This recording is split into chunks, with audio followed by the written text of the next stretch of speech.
우연히 이제 신문을 읽다가 이 기사가 나서 제가 보았는데, 이 아틀란티스 대륙은 아주 먼 옛날에 오늘날의 대서양의 엄청난 문명과 그리고 교양을 가진 그러한 제국이 존재하였다는 것입니다.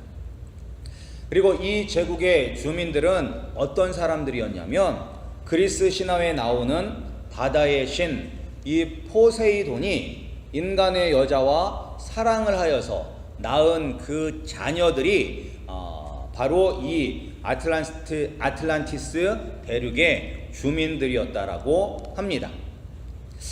그래서 이 신과 인간의 사이에서 나타난 사람들이기 때문에 이 사람들이 신성을 신성을 갖고 있었다고 합니다.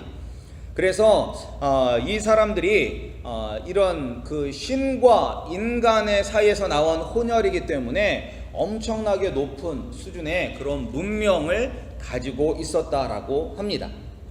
그런데 이게 이제 세대를 거듭할수록 자녀를 낳고 이렇게 세대를 거듭할수록 이 신성은 점점 더 흐려지게 되면서 욕망과 물질에 탐닉하면서 사치스럽고 탐욕스러운 인간으로 변해갔다고 합니다. 그래서 이제 그리스 신화에 나오는 신들의 노여움을 사서 이 아틀란티스는 대지진과 홍수로 말미암아 땅으로 꺼지게 되었고, 그것이 바로 오늘날의 대서양이 되었다라고 하는 그런 전설입니다. 전설. 그런데 많은 사람들이 이 제국이 실제로 존재하였다라고 생각을 해서 옛날부터 오늘날까지 많은 사람들이 대서양 바닥을 샅샅이 훑고 있다라고 합니다. 그런데 이것이 신화이지만, 그런데 이제 이 소재가 문학과 예술 작품에 많은 소재를 제공하였다라고 합니다. 그런데 이제 이 아틀란티스 제국이라는 이 신화를 처음 만들어낸 사람이 누구냐면 그리스 철학자 플라톤이었습니다. 우리가 잘 알고 있는 플라톤. 그런데 이제 이 플라톤이 왜 이 아틀란티스 대륙을 썼냐면, 점점 쇠퇴해져가는 아테네를 바라보면서 자신이 꿈꾸던 국가의 모습, 그리고 정치 체제 등을 상상 속의 나라인 아틀란티스로 표현한 것이라고 추측을 하고 있습니다. 그런데 이제 이 기사를 읽다가 이제 제 눈에 확 들어온 것은 무엇이냐면, 이 주민들이 어떤 사람들이었냐면 신성과 인성을 가지고 있는 사람들이었다는 것. 어떻게 보면 예수님만이 신성과 인성을 가지고 있는 유일한 사람인데, 이 신화는 이 주민들이 포세이돈 신과 인간 사이에 태어난 그런 사람들이라는 거죠. 그런데 이 사람들이 세대를 거듭할수록 그 신성을 잃어버리고 타락했다는 것입니다. 그러니까 이것이 왜곡이 되긴 했지만 성경이 가르치는 진리와 약간 유사한 점이 있습니다. 뭐냐면 하나님이 인간을 창조하셨을 때 누구의 형상으로 인간을 창조하셨습니까? 누구의 형상이죠? 하나님의 형상으로 인간을 창조하셨습니다. 하나님께서 이 세상의 모든 만물을 지으시고 마지막에 인간을 지으셨는데, 인간을 지으실 때 하나님의 형상으로 만드시고 그 코에 생기를 불어 넣으셨습니다. 그 생기가 무엇이냐면 생영, 살아있는 영입니다. 살아있는 영을 불어넣자 인간이 된 것입니다. 그래서 우리 인간에게는 그런 하나님의 형상이 있습니다. 어떠냐면 최초에 타락하기 전에는 이 아담도 영원히 사는 사람이었습니다. 타락하기 전에는 죽음이 이 세상에 있지 않았어요. 그래서 이 아담도 영원히 사는 존재이었었고, 그리고 또한 아담이 이 동물들의 이름을 짓는 것을 보면 이 아담이 이 사물의 본질을 꿰뚫어 보는 그런 통찰력이 있었다는 것을 알 수가 있습니다. 그러한 신적인 지혜와 지식이 있었습니다. 그런데 죄로 말미암아 우리는 하나님과의 관계가 끊어짐으로 하나님의 형상을 잃어버리게 되었습니다. 그럼에도 불구하고 우리에겐 여전히 하나님의 형상의 잔재들이 남아있기 때문에 지금도 우리는 서로 사랑하고 그리고 생각할 수 있는 것이며 대화하고 그리고 문명을 더 발전시킬 수 있는 그러한 지혜를 가지고 있는 것입니다. 그러나 죄 때문에 타락하게 됨으로 말미암아 죄의 노예로 사단의 종으로 우리는 살아가고 있습니다. 근데 이제 이 죄의 가장 큰 문제는 무엇이냐? 이 죄의 가장 큰 문제는 어느 누구도 이 세상을 다시 원래의 상태로 되돌릴 수가 없다는 것입니다. 이 아틀란티스 제국을 썼던 플라톤은 어떤 사람이었냐면 천재 시인이었던 에머슨에 의하면 철학은 플라톤이고 플라톤이 곧 철학이다 라고 이야기를 했습니다. 그리고 어떤 사람은 서양 철학은 플라톤의 각주에 불과하다 라고 이야기할 정도로 이 플라톤은 엄청난 사람이었습니다. 그런데 이 사람조차도 인간의 타락을 해결할 수 있는 방법을 찾지 못하였기 때문에 그가 창작한 이상적인 나라 아틀란티스 제국도 결국은 멸망으로 끝을 낼 수밖에 없습니다. 이렇게 죄로 타락한 문제는 어느 누구도 해결할 수가 없습니다. 오늘날 우리가 살고 있는 이 세상이 얼마나 놀랍게 발전하였습니까? 정말로 오늘을 살아가는 여러분들은 이 물질 문명이 얼마나 빠르게 변화되고 있는다는 것을 아마 다 몸으로 체감하실 것입니다. 왜냐면 여기에는 이제 유교를 경험하신 분들도 있고 그 폐허가 된 그 잿더미에서 한국이 어떻게 개발이 발전하게 되었는지, 그리고 저만 해도 제가 이제 71년생이고 저만 해도 한 30년 전, 40년 전이죠. 제가 이제 어렸을 때 시골에 가서 조금 살았던 적이 있었는데 그 1970년대 후반만 해도 시골에 가면 TV 있는 집들이 별로 없었잖아요. TV 있는 집들이 없었고 정말 그때 저도 시골 외할머니 댁에 가서 어느 집에 모여서 막 TV를 보던 기억이 나요. 그랬는데 TV가 칼라 TV가 나오게 되고 전화기가 보급이 되게 되고 핸드폰이 나오게 되고 스마트폰이 나가게 되고, 그리고 또 오늘날에는 사람이 운전하지 아니하고 저절로 가는 그런 자율 주행차가 나온다라고 이야기를 하고, 그런 이 과학 물질 문명이 이렇게 엄청나게 발전하는 것을 우리 눈으로 보고 있습니다. 그래서 10년 후에 20년 후에 이 세상이 어떻게 변할지 우리가 상상할 수가 없습니다. 그렇지만 물질 문명은 이렇게 발전하고 있지만 인간의 타락은 점점 더 심해지고 있습니다. 그래서 이 타락은 우리가 아무리 사회 복지를 잘 한다 할지라도, 우리가 아무리 세상이 우리 아이들을 잘 교육한다 할지라도, 아무리 위대한 정치가가 나온다 할지라도 이 죄로 인한 인간의 타락의 문제를 해결할 수는 없는 것입니다. 그런데 성경을 보면 유일한 해결책이 나오고 있습니다. 유일하신 예수 그리스도의 탄생과 죽으심과 그분의 부활로 말미암아 우리가 죄의 문제가 해결되게 되고 잃어버렸던 하나님의 형상을 회복하게 되었습니다. 그리고 이게 얼마나 더 좋아졌냐, 회복한 것에 그친 것이 아니라 더 좋은 상태가 되었습니다. 처음 아담과 하와는 하나님이 그들을 자녀라고 부르지 않았습니다. 그들은 단지 청지기였어요. 하나님을 대신하여 일하는 하나님의 종들이었습니다. 그런데 우리는 물론 우리는 하나님의 종입니다. 하나님의 종이기도 하지만 오늘 우리는 하나님을 뭐라고 부르죠? 하나님을 아버지라고 부르죠. 하나님을 아버지라고, 하늘에 계신 우리 아버지라고 부를 수 있는 그러한 하나님의 자녀가 되는 놀라운 축복을 받은 사람들입니다. 그런데 이 놀라운 변화가 어떻게 일어나게 되냐면 첫 걸음은 어디서부터냐? 예수 그리스도를 믿음으로 일어나게 되는 것입니다. 예수 그리스도를 믿음으로.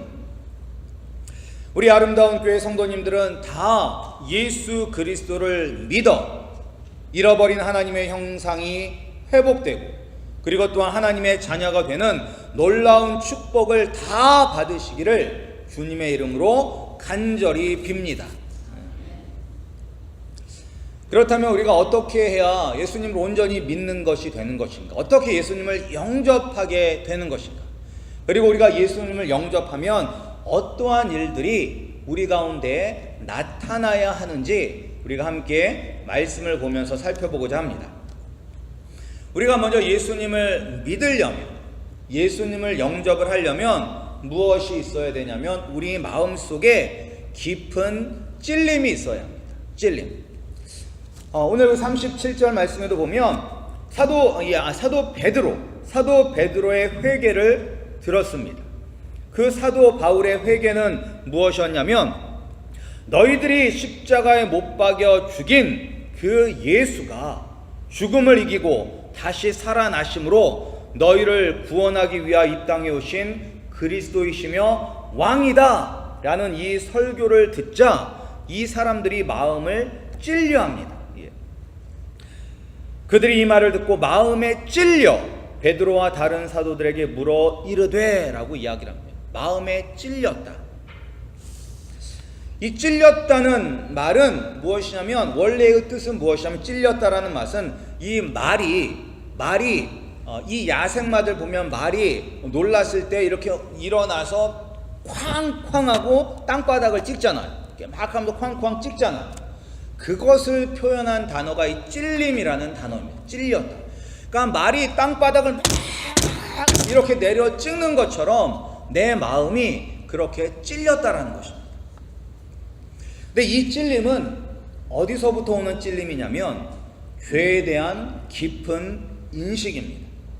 내가 죄인이라는 것, 내가 지금까지 행했던 모든 것이 다 죄였으며 내가 살아 숨쉬는 것 자체가 죄라는 것을 깨닫는 것이며 거기에 대한 깊은 슬픔과 후회와 그리고 자책을 뜻하는 것입니다. 그러자 베드로는 예수님을 영접하기 위해서 회개하라고 이야기하고 있습니다. 그렇다면 회개는 무엇일까요? 우리도 회개라는 말을 많이 듣잖아요. 회개라는 말을 많이 듣는데 회개는 주님, 내가 죄인입니다. 하나님, 이제부터 죄 짓지 않도록 나에게 은혜를 베풀어 주시옵소서. 이렇게 죄를 고백하는 것이 회개일까요? 회개는 회개죠. 회개의 일부분입니다. 완전한 회개는 아니에요. 주님, 내가 지금까지 죄를 짓고 살았습니다. 정말로 나는 죽을 수밖에 없는 죄인입니다 라고 깨닫는 것이 회개의 전부가 아니라 회개의 일부분입니다. 그리고 뭐가 있어야 되느냐? 진정한 회개는 죄의 길에서 돌이키는 것이 필요한 것입니다. 회개라는 뜻은 무엇이냐면 우리는 다 죄인이기 때문에 죽음을 향하여, 파멸의 길을 향하여 걸어가고 있는 것입니다. 근데 우리가 이 죽음을 향하여 이렇게 걸어가고 있다가 복음을 듣고 깨닫는 거죠. 주님, 내가 지금까지 죄인이었군요. 내가 하는 모든 것들이 다 죄였군요 라고 생각을 하면 그 다음에 어떻게 해야 돼요? 방향을 바꿔서 생명의 길, 의의 길인 예수 그리스도를 향하여 걸어 나가야 되는 것입니다. 이것이 무엇이냐? 이것은 생각의 변화뿐만 아니라 삶의 변화, 행동의 변화가 나타나야만 한다는 것입니다. 우리가 입으로만 주님, 내가 죄인입니다 라고 고백을 하는 것이 아니라 내가 말로, 행동으로, 삶으로 이 죄에서 돌이켜서 주의 길로 걸어가야만 하는 것입니다. 주님, 내가 죄인입니다. 아이고 죄송합니다. 주님, 오늘도 또 죄를 지었고요. 아이고 주님, 죄송합니다. 오늘도 똑같은 죄 또 지었네요. 아이고 주님, 죄송합니다. 오늘 똑같은 죄 또 지었네요 라고 하면 그것은 회개가 아닌 것입니다. 우리는 완벽한 존재가 아니기 때문에 여전히 죄를 지을 수밖에 없지만, 그래도 우리가 정말로 예수를 믿고 회개를 하였다면 여러분들의 삶의 모습이 변화가 나타나야만 하는 것입니다. 그것을 예수님이 쉽게 뭘로 설명을 해주셨냐면, 좋은 나무에서는 좋은 열매가 나고 나쁜 나무에서는 나쁜 열매가 난다라고 말씀하신 것입니다. 그래서 우리가 정말 예수를 믿었다면 나쁜 열매만 맺던 우리가 예수를 믿음으로 말미암아 좋은 열매가 되었다면 이제 우리는 좋은 열매를 맺어야만 하는 것입니다. 그리고 또한 여기서 세례를 받으라고 이야기하고 있습니다. 근데 이제 세례는 누가 받냐면, 세례는 예수님을 주로 고백한 사람이 받는 것입니다. 내가 아직은 예수님을 안 믿는데 내가 오늘 세례 받고 내일부터 세례 받은 기념으로 오늘부터 이제 예수님을 믿겠습니다 라고 하는 사람에게 세례를 주는 것은 아닙니다. 교회 와서 보니까 장로님이 되게 멋있어 보여. 그래서 아무것도 모르는 사람이 나도 저런 장로가 되어야 되겠다. 장로가 되려면 뭐부터 시작해야 되지? 보니까 세례를 받아야지만 성찬식도 참여하고 직분자가 될 수가 있어. 그러면 세례를 받는 것부터 시작을 해야지만 내가 나중에 교회에서 장로가 될 수가 있겠구나 라는 그러한 마음으로 세례를 받는다면 그것도 잘못된 것입니다.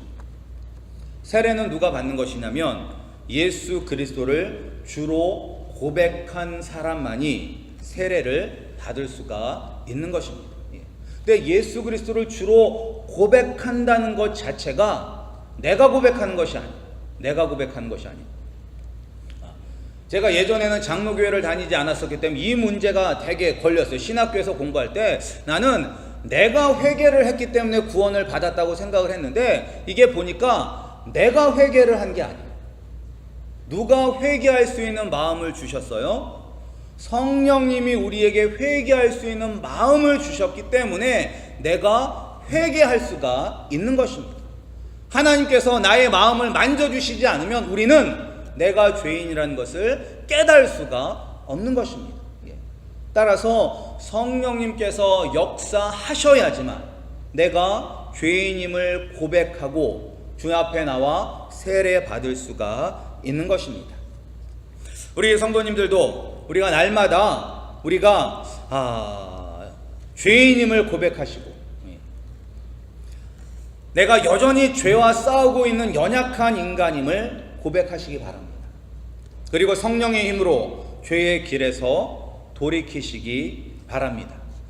여전히 우리의 육신이 죄를 사랑한다 할지라도 우리가 예수 그리스도의 보혈로 죄사함을 받았다는 것을 기억하시고, 그리고 세례를 받음으로 모든 사람 앞에서 이제는 죄에서 죽고 의에 의해 다시 산 하나님의 자녀라는 그런 고백을 우리가 한 성도라는 것을 기억하시며 승리하시기 바랍니다.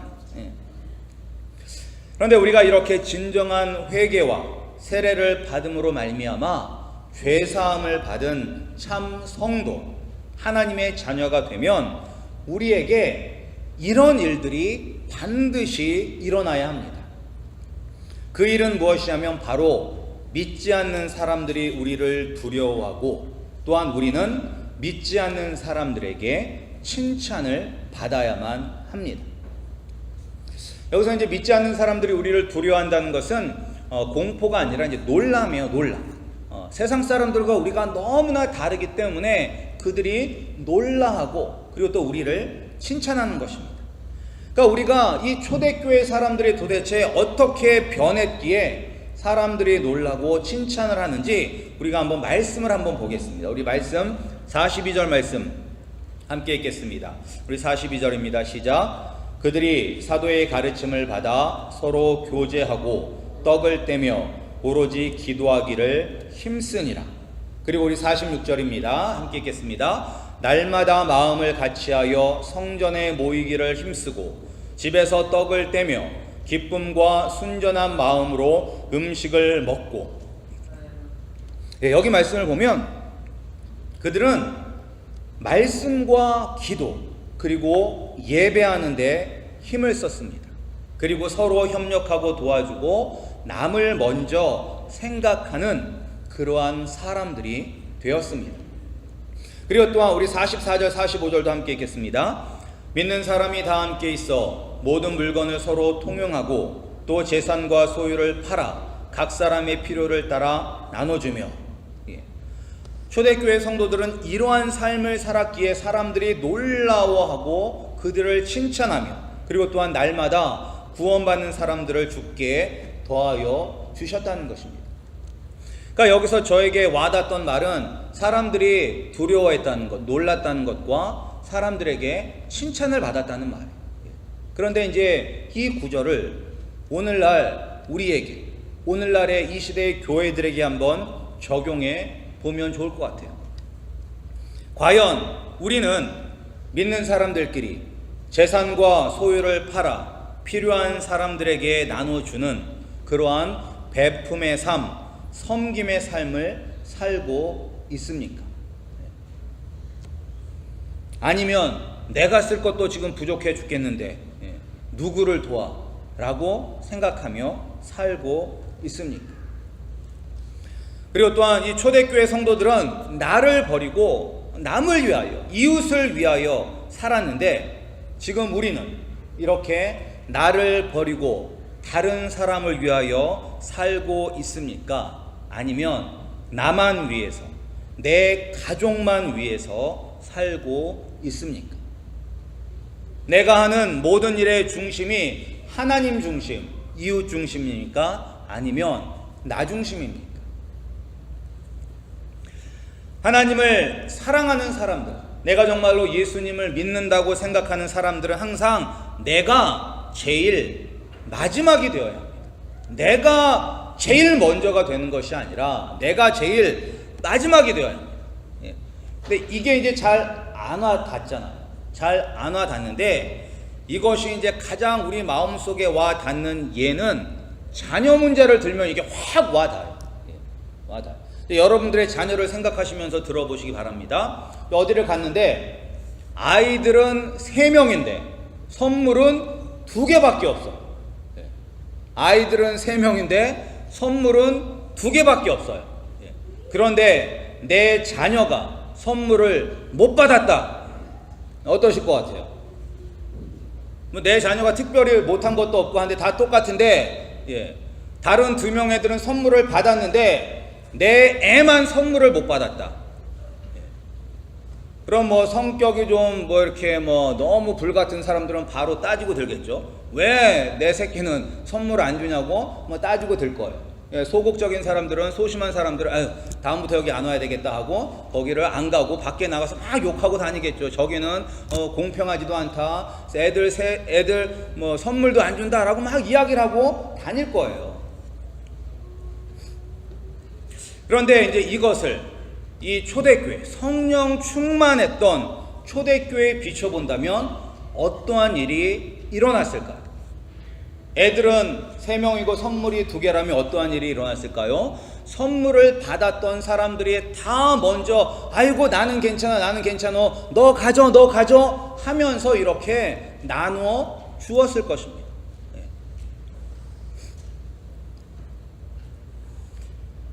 그런데 오늘날 이게 참 쉽지 않은 문제인 것입니다. 그렇다면 오늘날 우리가 어떻게 하면 내 것을 포기하고 내 것을 양보하고 하나님 중심, 이웃 중심으로 살아갈 수가 있을까요? 그것은 바로 말씀과 기도, 그리고 예배에 목숨을 거는 사람만이 초대교회 성도들처럼 살아갈 수가 있는 것입니다. 우리가 죄가 무엇이냐? 죄는 항상 나 중심이에요. 하나님 중심이 아니라 나 중심, 우리 식구 중심, 우리 사람 중심이에요. 이런 본성을 이길 수 있게 하는 것은 바로 말씀과 기도, 그리고 예배인 것입니다. 사랑하는 우리 아름다운 교회 성도 여러분, 우리 성도님들은 얼마나 말씀과 기도, 그리고 예배에 집중하고 계십니까? 목숨을 걸고 계십니까? 오늘날 세상이 참 살기 좋아졌는데 너무 바빠요. 사람들 바쁘다 얘기를 해요. 그러면서 나는 너무 바빠서 말씀 볼 시간도 없고 기도할 시간도 없고 예배 나갈 시간도 없습니다 라고 이야기를 합니다. 그러니까 여러분들이 성령 충만할 때를 좀 생각해 보세요. 그때는 여러분들이 말씀 많이 보셨을 것이고, 기도 많이 하셨을 것이고, 예배에 집중하셨을 거예요. 솔직히 일주일에 한 번 예배 드려서 어떻게 우리가 이 험한 세상과 싸워 승리할 수 있겠습니까? 주일날 우리가 아무리 예배를 잘 드려도 수요일 정도 가면 지치고 힘들지 않아요? 말씀대로 사는 것이 너무나 지치고 힘들지 않아요? 그래서 초대교회도 모이기를 힘썼습니다. 모여서 뭐 했어요? 모여서 수다 떨고 놀고 그러는 거예요? 모여서 기도하고 말씀 보고 예배 드린 것입니다. 우리가 이렇게 열심히 모여서 말씀 보고 기도하고 예배할 때 우리가 이 세상에서 사람들이 우리를 두려워하고 우리를 칭찬하는 그러한 참된 성도가 될 수가 있는 것입니다. 따라서 여러분들이 한번 여러분 자신을 생각해서 내가 말씀 보는데 소홀하고 기도하는데 소홀하고 예배 드리는데 소홀하다면 세상 사람들이 우리를 손가락질하고 비난할 것입니다.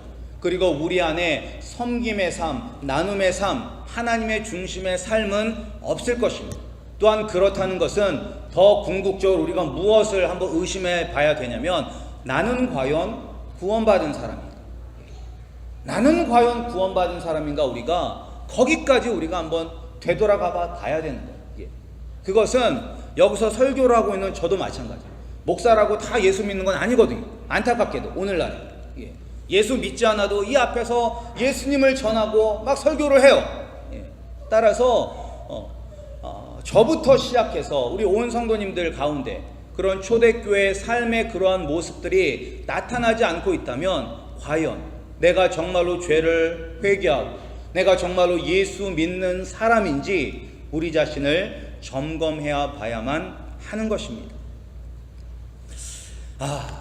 정말로 그래서 오늘날 어떤 얘기가 있냐면 교회 밖에 나가서도 전도해야 되지만 교회 안에 있는 사람들에게도 전도해야 된다고 이야기를 해요.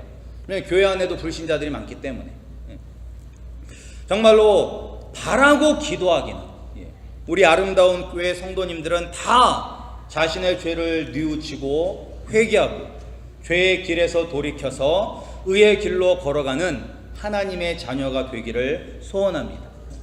그래서 하나님의 형상이 회복되어서 우리가 말씀과 기도의 힘을 얻고 예배 가운데 살아계신 하나님 아버지를 만남으로 예배를 더욱더 사모하고 예배 가운데 은혜 많이 받으시는 우리 성도님들이 되시기를 소원합니다. 그래서 세상 많은 믿는 자들이 세상에서 손가락을 받는다 할지라도 우리 가운데 그러한 모습이 나타남으로 말미암아 이 마이미 지역에서 그래도 저 교회 괜찮다라고 칭찬받는 그러한 교회가 되기를 주님의 이름으로 축복합니다.